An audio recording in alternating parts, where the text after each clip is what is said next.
Director Vivek Agnihotri की film the Kashmir files 11 मार्च को release होने जा रही है, लेकिन उससे पहले ही फिल्म लगातार लाइमलाइट में बनी हुई है। फिल्म को उस वक्त और ज्यादा पब्लिसिटी मिल गई जब विवेक अग्निहोत्री ने यह खुलासा कर दिया कि कॉमेडियन कपिल शर्मा ने उनकी फिल्म को प्रमोट करने से मना कर दिया है।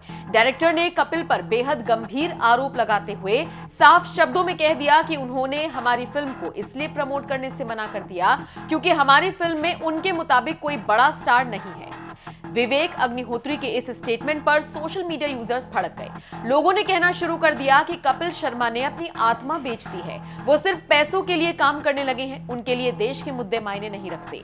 नाराज सोशल मीडिया यूजर्स ने कपिल के साथ साथ सलमान खान को भी जमकर लताड़ा। लोगों ने कहा कि शो के प्रोड्यूसर सलमान को इस मामले पर स्टैंड लेना चाहिए, न कि इस तरह से सारी पावर्स कपिल के हाथ में सौंप देनी चाहिए।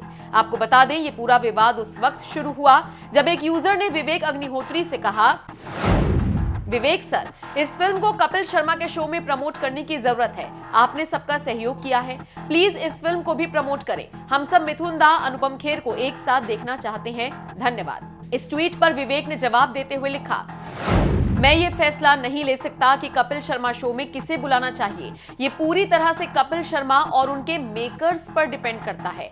जहां तक बॉलीवुड की बात है तो एक बार मिस्टर बच्चन ने गांधी परिवार के लिए कहा था, वो राजा हैं, हम रंक। विवेक यहीं पर नहीं रुके, आगे उन्होंने कहा, मैं भी उनका फैन हूं, लेकिन फैक्ट ये है कि उन्होंने हमें अपने शो पर बुलाने से मना कर दिया है क्योंकि हमारी फिल्म में कोई भी बड़ा स्टार नहीं है। बॉलीवुड में नॉन स्टार निर्देशक, लेखक और अच्छे कलाकारों को कोई नहीं पूछता।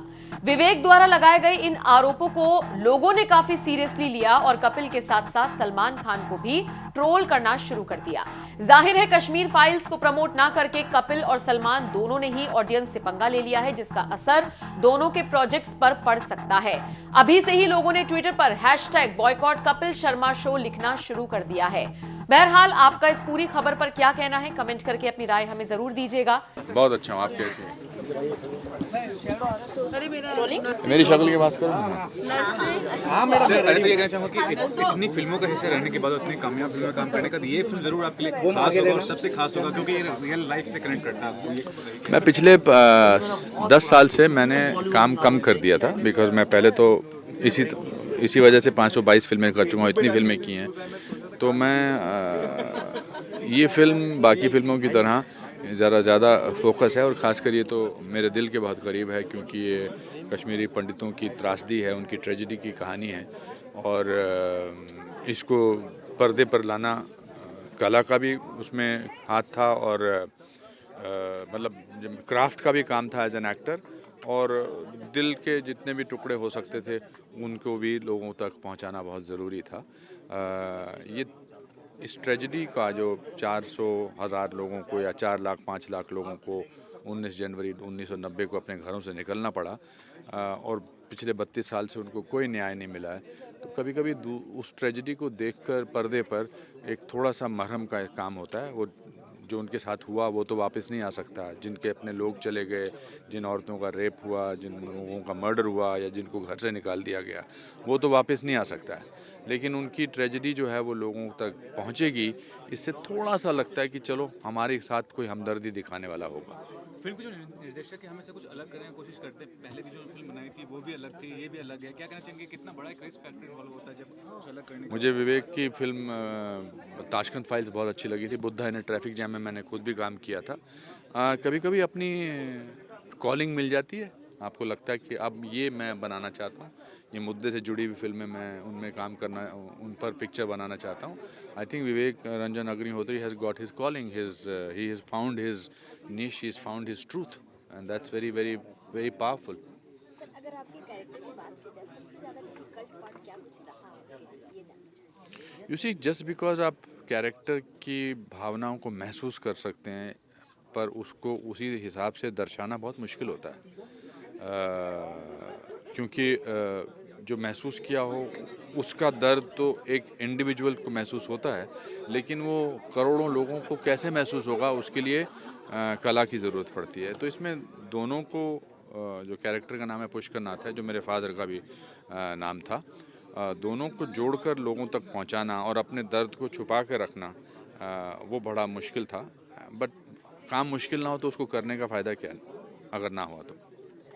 सर आपसे और एक बात जानना चाहूँगी, जिस तरह से आपने ये कश्मीर फाइल में पूरी ये जो मतलब रिसर्च किया है, आपने सारी सच्चाई को आपने दर्शाने की कोशिश की है, जानना ये चाहूँगी कि कहाँ पे आपको लगता है कि सबसे ज़्यादा फॉल्ट यहाँ पे है, इसलिए ये घटना हुई, किसकी फॉल्ट लगती है? कभी कभी सच्चाई को दिखाने में एज इट इज़ उसमें किसका फॉल्ट रहा, किसकी परेशानी थी, वो लोगों को डिसाइड करना चाहिए। हम तो कहानी के पात्र हैं और हमने कहानी को दिखा दिया। पूरी दुनिया जानती है कि इसके किसके terrorism is the biggest enemy of human beings, of human kind, of world today. और यही टेररिज्म का ये जो थे ये शिकार हुए ये कश्मीरी पंडित।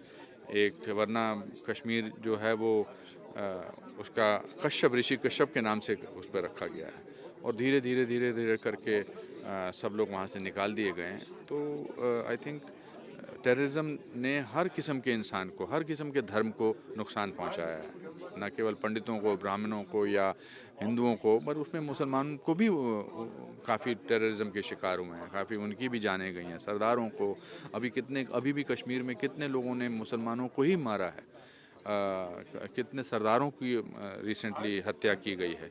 तो biggest enemy of today's world is terrorism. नमस्कार। Thank you. देखिए, कई बार क्या होता है कि कश्मीर के साथ समस्या ये हो गई कि कश्मीर में बहुत बात हुई about the genocide, murders, rapes, उसके बारे में बात बहुत हुई। पर जिन लोगों के साथ ये हुआ, जिनके साथ ये मर्डर हुआ, जिनके साथ ये रेप हुआ, जिनके साथ ये सब कुछ हुआ, उनसे किसी ने बात नहीं करी।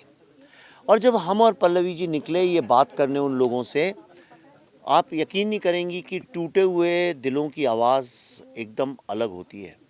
टूटे हुए दिल बोलते नहीं, उनको सुना जाता है। और ये मैंने सीखा कि जब मैंने उनसे बात करनी शुरू की तो यानी मेरे जीवन का एक हिस्सा टूट गया। समझ लीजिए जैसे क्रैश हो गया, कंप्यूटर क्रैश हो जाता है, मैं भी क्रैश हो गया कि हमने सारा टाइम उसको एक पॉलिटिकल नज़रिए से देखने में बिता दिया। पर कहानी तो इंसानों की थी, उनके दर्द की थी। उनकी माँ को मारा गया, बाप को मारा गया, बच्चों को कुचला गया। कहानी तो उस बारे में थी, पर हम बात करते रहे एक ऐसी कहानी की जो एग्जिस्ट ही नहीं करती है। और इतना धोखा दिया है हमने देश के लोगों को, पिछले 30-32 साल में इतना धोखा दिया है, मेरा दिल पीड़ा से भर जाता है। और इसलिए मुझे ऐसा लगा, मुझसे अभी किसी ने पूछा कि इसके लिए कौन जिम्मेदार है, मैंने कहा मैं जिम्मेदार हूँ। और ये फिल्म मेरा प्रायश्चित है, क्योंकि मैं एक फिल्म मेकर हूँ, मैं एक राइटर हूँ। जब ये हुआ था तो मैंने क्यों नहीं कलम उठाई और कुछ लिखा, क्यों नहीं मैंने फिल्म बनाई। कुछ नहीं तो मैं एक कैमरा ले लेता और उससे भी कुछ शूट करके कर सकता था, पर मैंने नहीं किया। इसलिए क्योंकि क्यों करूँ, इससे मुझे क्या फ़ायदा है। लेकिन अब मैं जो कर रहा हूँ ये मेरा प्रायश्चित है।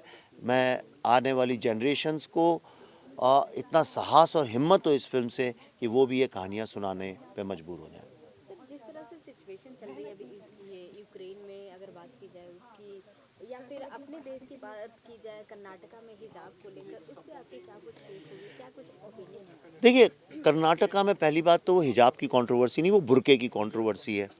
हिजाब तो सिर्फ सर में वो बांधने को कहते हैं, ये बुर्के की कंट्रोवर्सी है। और मीडिया उसको झूठ मूठ हिजाब कंट्रोवर्सी इसलिए बोल रहा है कि फॉरेन में, अमेरिका और बाकी जगह में हिजाब वर्ड को लेके थोड़ी सेंसिटिव हैं लोग। बुर्का बोलेंगे तो वो लोग भी उसके अगेंस्ट खड़े हो जाएंगे। अमेरिका में बुर्का उर्का कोई नहीं एक्सेप्ट करता है, हिजाब तक ठीक है।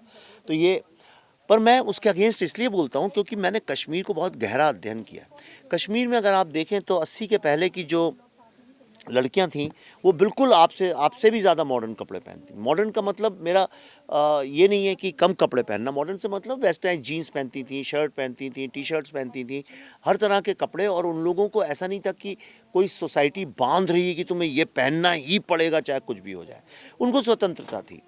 और फिर एक ऑर्गेनाइजेशन आई, उन लोगों ने फिर लड़कियों को मार मार के पीट के ये बोला कि अगर तुम पूरा बुर्का नहीं पहनोगी और आंखें भी नहीं दिखनी चाहिए। देखिए वहाँ पे जाली वाला बुर्का, कई जगह पे इतना दिखता है आंखें, वो भी नहीं, यानी तुम कुछ नहीं, तुम्हारी आंखें भी नहीं दिखनी चाहिए तुम्हें, जेल की तरह। और मार मार के उनको बुर्का पहनाना शुरू किया। और सिर्फ उतना ही नहीं, जब ये प्रोसेस पूरी हो गई लड़कियों को बुर्का पहनाने की, आप एक महिला हैं, आप समझ सकती हैं, उसके बाद जो दूसरी लड़कियाँ थीं उन लोगों को बोला तुम तिलक लगाओ ताकि पता चले दूर से कि तुम हिंदू हो और हम तुमको पकड़ सकें। तो मुझे पता है ये कैसे शुरू होता है। सारी दुनिया में, अफ़गानिस्तान, ईरान में देखिए आप, इराक में देखिए, वहाँ पे लड़कियाँ छोटे छोटे स्कर्ट पहनती थीं, बीचेस में बिकिनी पहन के जाती थी, उन सब की फ़ोटोज़ अवेलेबल हैं। लेकिन जब टेररिज्म घुसा वहाँ पे, ये इस्लामिक टेररिज्म के साथ सबसे बड़ी प्रॉब्लम ये है कि ये जाते घुसते ही साथ सबसे पहले महिलाओं का और वीकर सेक्शंस को दबाता है, टॉर्चर करता है, उनको बुर्के के अंदर भर देता है। और फिर सारे जो मेल हैं, पेट्रियार्की जो है वो टेक ओवर कर लेती है और बंदूकों के सहारे फिर ना तो आपको गाने की आज़ादी है, ना डांस करने की आज़ादी है, ना कविता लिखने की आज़ादी है, ना एक्टिंग करने की, आपसे सारी आज़ादी छीन ली जाती है। और धीरे धीरे वहाँ से आर्ट, लिटरेचर सब ख़त्म हो जाता है और सिर्फ बंदूकों के राज में वही लोग रह पाते हैं जो उन बंदूकों के ऑर्डर को मानते हैं।